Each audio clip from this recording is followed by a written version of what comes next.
Guys, mapagpalang araw po sa atin.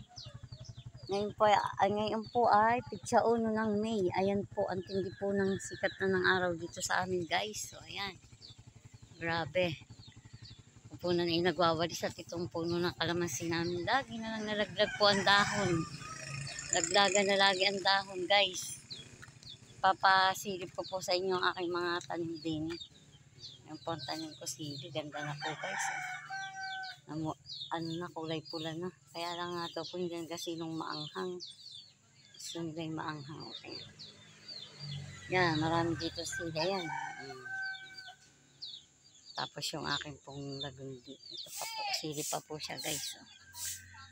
Puro dito sili. Ito po yung lagundi ko, guys. Ang ganda, ang dago, oh. Sa Lucena, hindi ng aking mga anak, eh.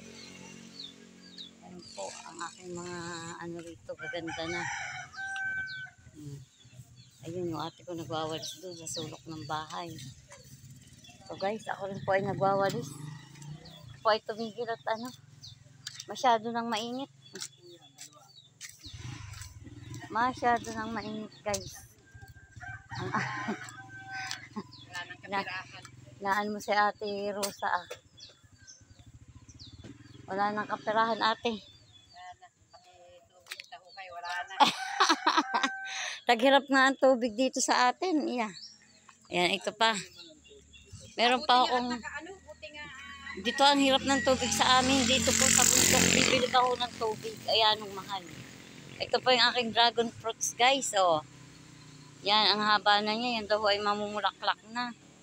Yan, lagi ko po rin yan dinidilig kasi baka mamatay, sayang. Ayun po, parang may bunga na siya, guys. Oy, grabe, bubulaklak na siya, guys. Ayan. O, ayan, guys. Mamumulaklak na ang aking dragon fruits. At saka ito pong aking mangga pong ito galing pa po sa Lucena. O, maliit pa ho yan nung dalhin dito.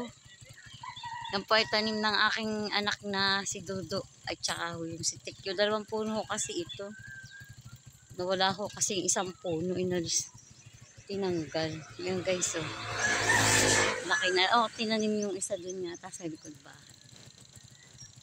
Yan. Ayun si Ate Rosa. Oh. Alis na. Tsaka ito mga talbusan. Dito kami ng mga talbos. Ilan na nga po ang mapula. Oh. Yan. Pinangunguhan po namin, guys, ito ng talbos. Basta dito po sa bundok. Masipag ka lang po at magtanim ka. May aanihin ka. Yan po. Kasabihan po. Pag may tinanim, may aanihin. Pag may itinabi, may madudukot. Ay, pag may isinuksok pala. Sabi, pag may isinuksok, ay may madudukot. Oh, ganun po. Palagi nating isipin sa ating buhay. Ang maging, ang tawag dun mo, yung pag may itinanim, may aanihin. Di po ba? Kaya yun po ang kahulugan. Magtanim ka po ng maganda sa kapwa natin at kabutihan.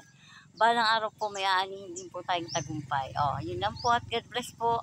Huwag po tayong ma-stress. Lagi po tayong magdasal. Yun po ang kailangan natin ngayong dasal. Kasi ang Panginoon Diyos po ay hindi natutulog. God bless po at ingat po lagi tayo. I love you all.